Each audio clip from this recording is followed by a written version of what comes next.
So my name's Duncan Agnew, and I'm affiliated with, this is a mouthful, the Institute of Geophysics and Planetary Physics at the Scripps Institution of Oceanography at the University of California, San Diego.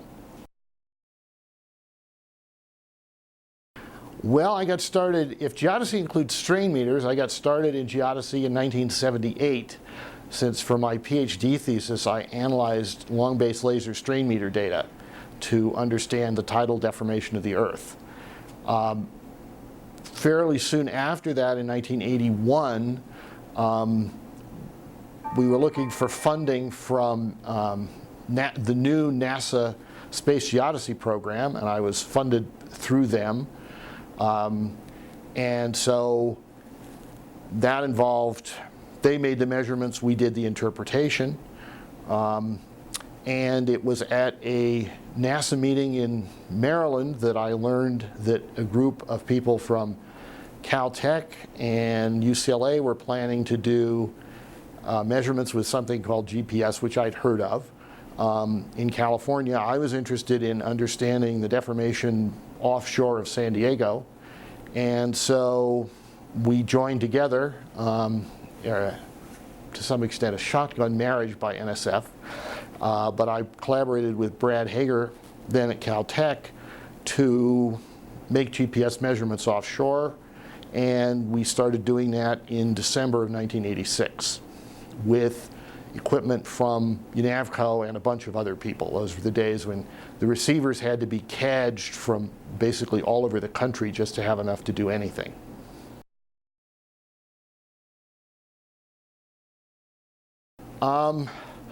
I probably don't call myself a geodesist because I've wandered back and forth in the realm between studying crustal deformation and seismology.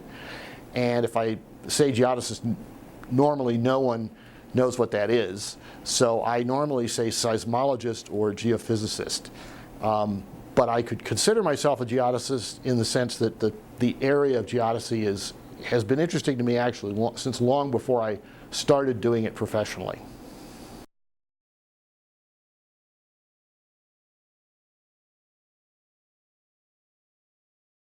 Well, this is kind of the same answer. If the geodetic techniques means strain meters, that would be in 1978. If it means space geodesy, satellite laser ranging, VLBI, I was using data from that in the early 1980s. But the first time I went out and collected my own data with GPS, again, would have been December 1986.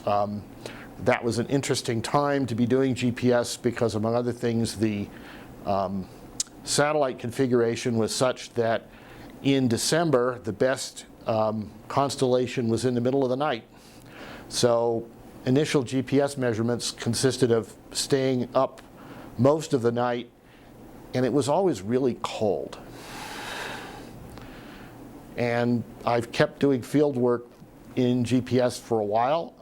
Now that area in California has largely been taken over by continuous networks. I've been involved in those. With my colleague Frank Wyatt, I will say I am to blame, or I am responsible for, the drill-braced monument design that has been widely used. I'm still working with strain meter data and trying to understand what it's telling us about the Earth.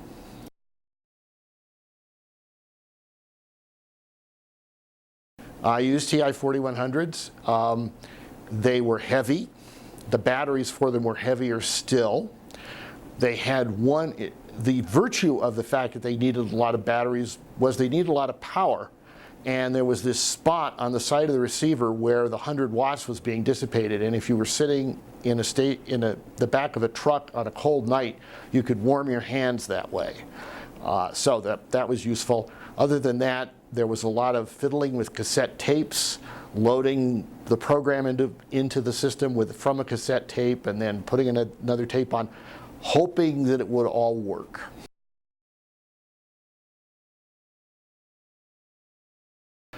Yes, the research result from that, actually the first result to come out, we deliberately reoccupied some points that had been measured, I found out by accident, had been measured in 1973 by a private company under with grants, I think from the Geological Survey. They'd measured a number of lines between the Santa Barbara Channel Islands and the coast. And so we went to some lengths to reoccupy the same points they had done and compare those data with the GPS data and get some indication of how things were moving. Things were moving the way plate tectonics always moves. It's millimeters per year.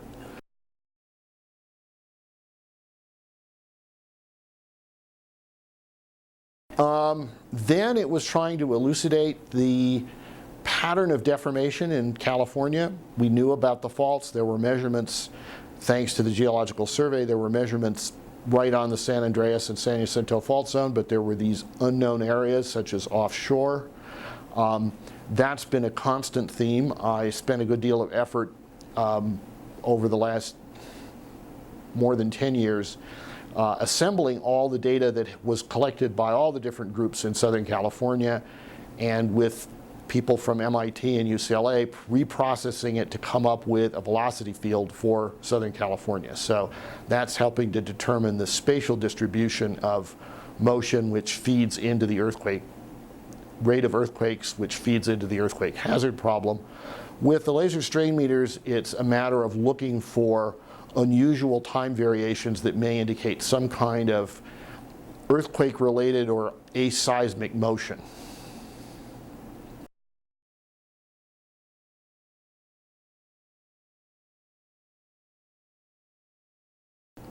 The outstanding the major advance in geodesy,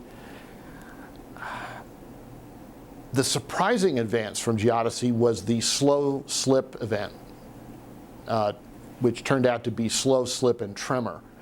I think that's the thing that has been a surprise. We knew already what steady rates of motion were between the plates. We didn't know a lot of details, but as far as we knew, things were pretty steady. And so what making a lot of GPS measurements has enabled us to do is start to look at the unsteady part.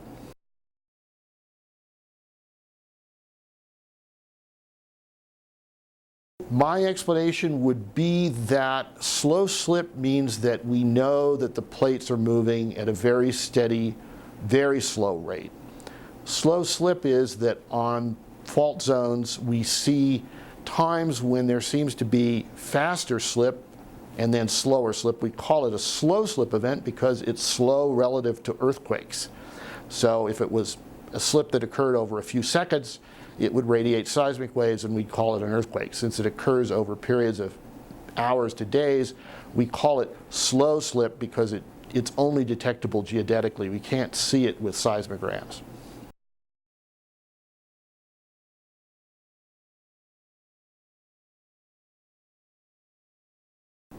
The main technical advance from UNAVCO, I think, has been basically that it has been able to keep the academic community at the cutting edge of GPS technology.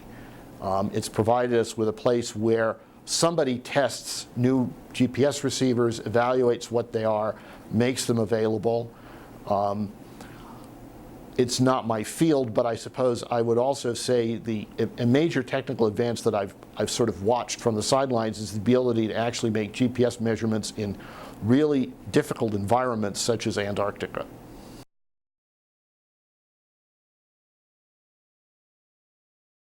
How geodesy has changed, this is very easy. It's cheaper. And that's very important. Again, thinking back to the early days of space geodesy, mobile meant 3 tractor-trailer trucks full of equipment. That was mobile VLBI. So it was, as someone once said, it's mobile in the sense that the Earth goes around the sun. And GPS complete, and so space geodesy was basically done by a few government agencies. It wasn't something any academic could do. We could work with the data. And GPS suddenly made this possible, where the equipment to make these kinds of precise measurements went from being 3 tractor trailers to a rather bulky TI 4100 to soon after that a couple of suitcases. And you could buy them for much smaller amounts of money, and that simply made geodesy widespread. Before that, geodesy was a very small part of geophysics, done only by a very few people. And so the decrease in cost has made it really a subject that a lot of geophysicists participate in.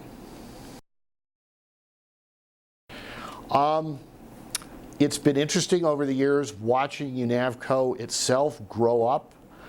It went through a number of phases of what organization it was housed in, how it was run. I think it's taken a while for the academic community to assimilate how to work with an organization, how to maintain an organization like this and have it serve us efficiently.